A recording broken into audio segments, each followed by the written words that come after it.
the official YouTube channel of Education Point Coaching Classes. This is worksheet number 25 of class 6th, which is based on the chapter Fair Play. So let's start. हमारी worksheet उसी story पर based है जहाँ पर हमने अपनी पिछली worksheet ख़त्म की थी. ओके, सो ये जो स्टोरी है ये उसी के आगे कॉन्टिन्यूड है. हमने स्टोरी कहाँ तक पढ़ी थी? जहाँ पर जुम्मन और जुम्मन की आंट अपना केस पंचायत के सामने रखते हैं. वो लोग पंचायत को बताते हैं कि उन्हें क्या प्रॉब्लम है, क्या लड़ाई है. ओके, सो इसी के आगे दिया हुआ है. मैं आपके लिए जूम कर देती हूँ ताकि आप आराम से पढ़ पाओ. Just a second. Okay, so यहाँ पर अलगू जुम्मन से कहता है we have gone into the matter carefully, यानी कि हमने पूरे मैटर को ध्यान से सुना है और समझा है. इन आर ओपिनियन, यानी कि हम ये ऐसा मानते हैं, Jumman must pay his aunt a monthly allowance or else the property goes back to her, यानी कि हम चाहते हैं कि जुम्मन अपनी आंट को एक मंथली अलाउंस दे, एक महीने का किराया दे जिससे वो अपना गुजारा कर सकें. नहीं तो उनकी प्रॉपर्टी वापस उन्हीं के पास चली जाएगी. जो प्रॉपर्टी उन्होंने जुम्मन के नाम की है वो उस प्रॉपर्टी को जुम्मन की आंट को वापस कर दिया जाएगा. ओके, सो जुम्मन को क्रॉस एग्जामिन किया जाता है. जुम्मन से सवाल पूछे जाते हैं. अलगू पूछता है और बहुत सारे लोग पूछते हैं. उसके बाद ये फैसला होता है. ओके, सो इसके आगे क्या होता है? Now the two friends were seldom seen together, यानी कि जो दो दोस्त थे वो बहुत कम एक साथ नजर आते थे. क्यों? क्योंकि उन दोनों के बीच में झगड़ा हो गया था इस बात को लेकर. The bond of friendship between them was broken, यानी कि उन दोनों के बीच की दोस्ती टूट गई थी. In fact Jumman was Alagu's enemy and he wanted his revenge, यानी कि अब जुम्मन और अलगू दोनों दुश्मन बन गए थे. जुम्मन अपना बदला लेना चाहता था. सो इसी पर बेस्ड कुछ क्वेश्चंस दिए हुए हैं जिन पर हम नज़र डालेंगे. Okay, so these are the questions. इन्हें देखते हैं. हु क्रॉस एग्जामिन जुम्मन, यानी कि जुम्मन से सवाल जवाब किसने किए. यहाँ पर दिया हुआ है Jumman was cross examine by Alagu and others. Jumman को किसने सवाल जवाब किए थे? By Alagu and others. तो इसका आंसर क्या होगा? Part A. What was the decision of panchayat. Panchayat का डिसीजन क्या था? कि Jumman must allow a monthly allowance or else the property goes back to her, यानी कि जुम्मन अपनी आंट को एक मंथली अलाउंस दे, महीने के महीने कुछ पैसे दे जिससे वो अपना गुजारा कर सकें, वरना उनको उनकी प्रॉपर्टी वापस दे दी जाएगी. सो इसका आंसर भी पार्ट ए होगा. Okay, let's move on to the next part. तो ये है हमारी वर्कशीट का बाकी आधा बचा हुआ पार्ट जिसे अब हम लोग सॉल्व करेंगे. तो मैं आप लोगों के लिए जूम कर देती हूँ ताकि आप लोग पढ़ पाओ. सो यहाँ से हमारा दूसरा पार्ट स्टार्ट होता है जिस पर बेस्ड हमें क्वेश्चंस करने हैं.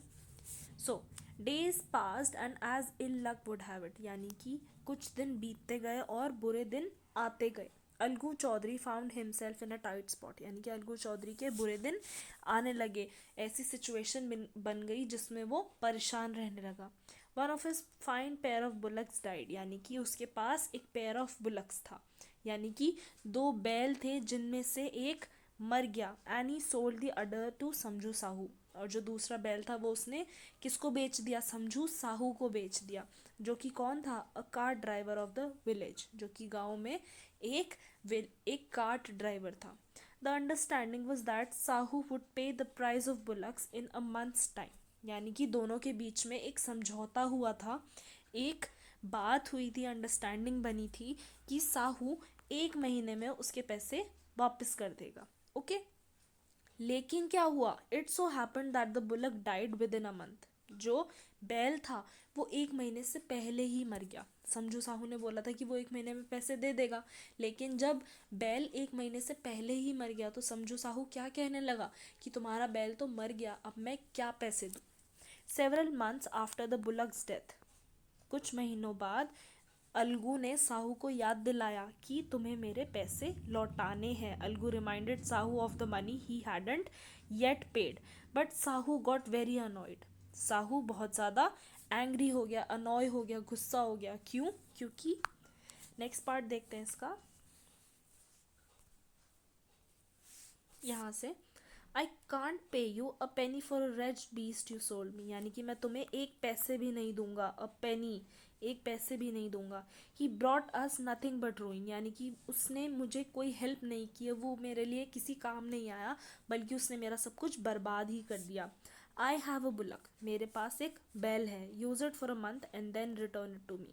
क्या बोलता है समझू साहू कि मैंने तुम्हारे बैल को एक महीने के लिए यूज़ किया था, उसके बाद वो मर गया, तो अब मेरे पास एक बैल है, तुम भी उसको एक महीना यूज़ कर लो और मुझे वापस कर दो, लेकिन पैसे तो मैं तुम्हें नहीं दूंगा, but no money for your dead bullock, यानी कि जो तुम्हारा बैल मर चुका है मैं उसके लिए तुम्हें पैसे नहीं दूंगा। Alagu decided to refer the case to the panchayat, अब अलगू के पास कोई रास्ता नहीं बचा, तो उसने क्या सोचा कि अब वो पंचायत के पास जाएगा इस केस को लेके। For the second time in a few months, यानी कि कुछ ही महीनों के दौरान ये दूसरा केस था जो कि पंचायत के पास गया था। पहला केस कौन सा था, जुम्मन का, और सेकंड केस था अलगू का। Preparations for holding the panchayat were made, यानी कि पंचायत बैठाने की व्यवस्था की गई, सारी जो प्रेपरेशंस थी उनको किया गया। And both parties started meeting and seeking people support, यानी कि जो दोनों पार्टीज थी, पार्टीज कौन कौन सी थी, एक था अलगू और दूसरा बंदा कौन था, समझू साहू, दोनों ही लोगों से बात करने लगे अपने सपोर्ट में लोगों को बुलवाने के लिए, ताकि जब पंचायत हो तब लोग उनका साथ दें, उनको सपोर्ट करें। ओके, सो ये है हमारा पैसेज, ये है हमारी स्टोरी, जिसके ऊपर अब हमें क्वेश्चंस सॉल्व करने हैं, तो देखते हैं। Okay, question number 3, what problems did Algu experience, यानी कि अलगू को क्या प्रॉब्लम हो गई थी, क्या परेशानी थी उसके जीवन में।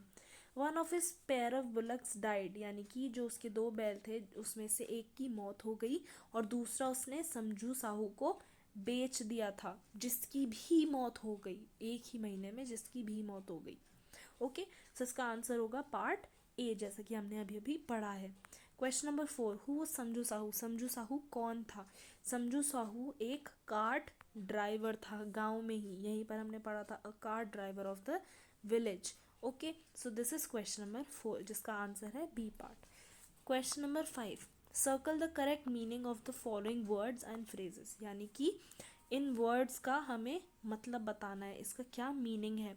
रूइन का क्या मतलब होता है, रूइन का मतलब होता है खराब हो जाना, खराब कर देना, किसी भी तरीके से खराब। ओके, सो डिस्ट्रॉय, डैमेज, क्या मतलब होता है इसका, खराब कर देना, डिस्ट्रॉय कर देना, डैमेज कर देना, किसी चीज़ को ख़त्म कर देना। सो this is रूइन। Second is tight spot, tight spot का क्या मतलब होता है, एक ऐसी सिचुएशन जहाँ पर आपको पता नहीं होता कि आप उसका सॉल्यूशन कैसे निकालो, आपको उसका कोई हल नज़र नहीं आता, उसे हम टाइट स्पॉट कहते हैं, यानी कि डिफ़िकल्ट सिचुएशन। तो इसका भी आंसर होगा part A. So this is the worksheet जिसे हमने अभी अभी ख़त्म किया है। I hope you like this video.